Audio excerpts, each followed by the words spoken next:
Halo guys, assalamualaikum warahmatullahi wabarakatuh. Jumpa lagi bersama saya di Marola Channel. Apa kabar semuanya? Semoga sehat selalu, panjang umur, dan salam akal sehat. Dan tentunya jangan lupa ngopi, sebab ngopi itu bisa juga memberikan kesehatan dan juga kecerdasan untuk kita ya. Oh my god, wow guys, ini parah, ini sangat-sangat parah. Akibat perdebatan sengit Gibran Rakabuming Raka dengan Profesor Mahfud MD, seorang komika kondang yang terkenal ini sampai ikut-ikutan merosting Gibran dengan metode sarkas gitu ya.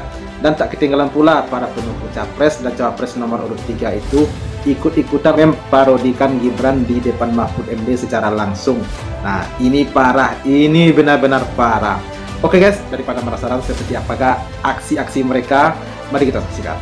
Let's go. Let's go.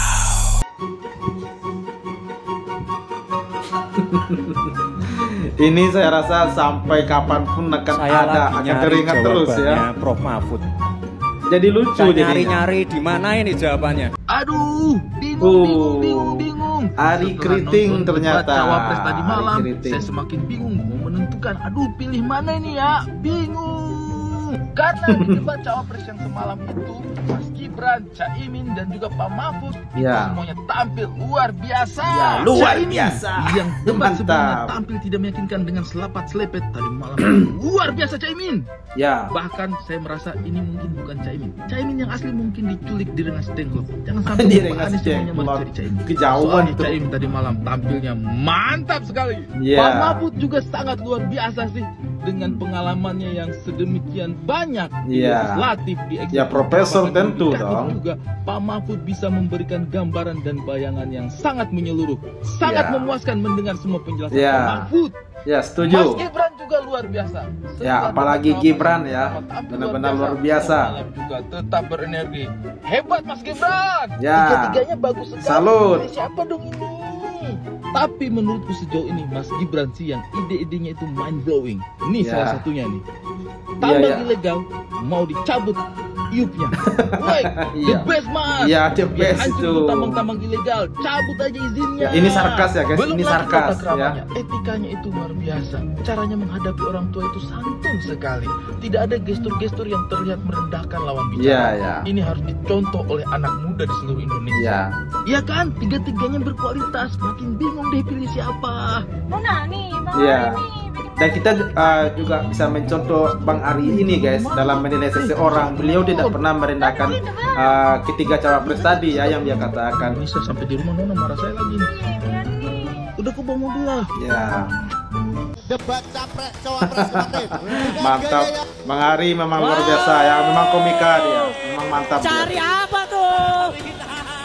Cari pisang. Oh, dari Cari pisang. etika, Mas. Cari pisang. Nah, kita mau tanya menurut Profesor Mahfud dengan gaya Gibran kemarin. Oh, dalam debat ini cawapres, jangan-jangan desa menurut Mahfud Prof. pula Mahfud ini ya. gimana, Prof? Buat generasi milenial, generasi Gen Z dan generasi Sahabat yang Ganjar Mahfud, sahabat NKRI ya. Pelatihnya itu menurut saya menganggap Gibran bodoh.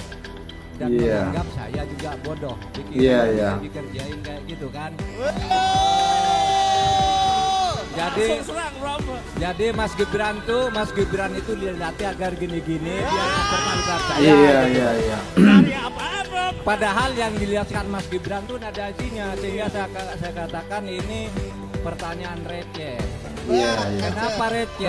betul. Karena begini, kalau orang bertanya sesuatu itu, kalau akademis ada latar belakangnya dulu. Ini ada peristiwa ini, peristiwa ini. Apa Iya. menurut Bapak? Harusnya gitu. Ini Iya, belum iya, ada iya. peristiwanya.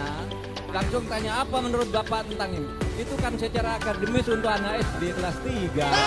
Iya, betul ya. Secara akademis itu mentah. Maka Ya saya di sini kita katakan sama-sama belajar juga ya guys. Apa yang dibilang Pak Mahfud MD ini. Betul. Oke.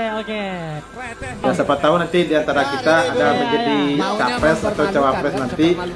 Ini bisa menjadi alat nanti atau pertimbangan. Iya. Oke, gini, Bro.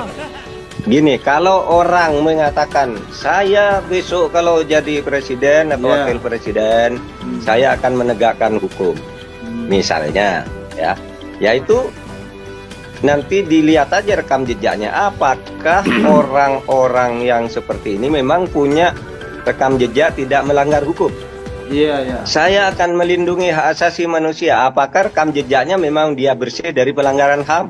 Iya, betul. Saya ingin membangun demokrasi. Apakah demokrasi yang dia bangun selama ini demokrasi yang jujur atau demokrasi curang? Iya, iya. Saya akan hidup sederhana seperti kebanyakan rakyat Indonesia. Apakah dia hidup sederhana?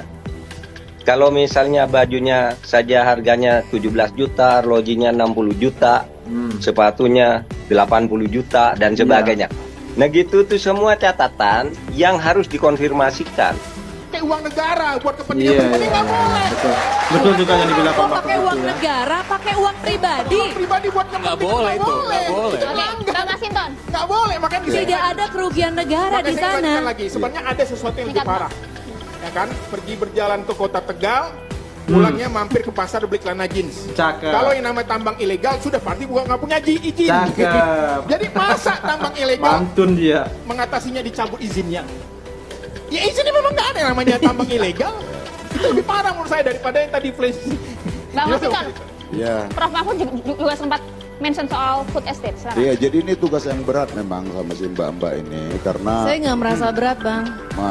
karena memang ya harus mencuci orang yang melanggar etik. Nah, sehingga kemudian tadi sampai penjelasan tentang food estate yang gagal itu kemudian dengan menggunakan uang sendiri. Ya, oke. Ini kita pegang aja nanti ini dulu. Jadi ya harus dibedakan, Mbak, tugas parlemen ya dengan eksekutif, legislatif dan eksekutif. Jadi kalau PSI belum pernah di DPR, berjuanglah masuk ke DPR karena memang DPR itu dibayar untuk mengawasi ya. Jadi yang kita awasi itu adalah sikap dan kebijakan pejabatnya, bukan orangnya. Jadi bedain orang sama pejabatnya ya. Yang kita kritik itu pejabatnya, Mbak. Jadi dibedain. Nah kemudian tadi ini katanya beretika enggak itu? Saya anggota DPR di sebuah kelas ini, guys. Ya. Ini konsisten ya, Mbak. Bukan seperti berdua nih ya. Kemarin-kemarin caci maki Prabowo, kemudian dukung sekarang ya. Jadi kita politik itu belajar konsistensi, Mbak. Cuma ngena lagi Ya, tuh di kres konsistensi. itu. Oke, mantap, luar biasa. Ini benar-benar. Tadi saya sepertinya melihat seorang dosen memberi kuliah kepada siswanya gitu ya, atau mahasiswanya gitu. Dan di sini Grace Natali itu sampai diskakmat oleh Masinton ini. Ya benar dulu ya, rekam jejak itu memang nggak pernah bohong dan itu juga sangat menyakitkan. Dulu Grace Natali ini di pemilu 2019 itu mati-matian itu sampai menjudge Prabowo dulu. Pokoknya menyerang Prabowo lah gitu ya.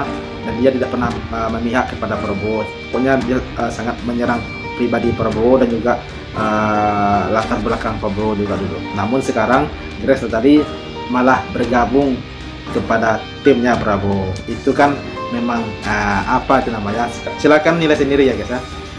Dan tentang Ari Kriting atau komika Ari Kriting tadi itu sangat hebat sekali dalam penilaiannya. Beliau di sana tidak pernah memojokkan siapapun dari ketiga capres yang dinilainya. Dia tidak memojokkan meski dengan cara sarkas atau metode sarkas tadi, tapi terkesan beliau sangat memuji di antara ketiga capres tersebut.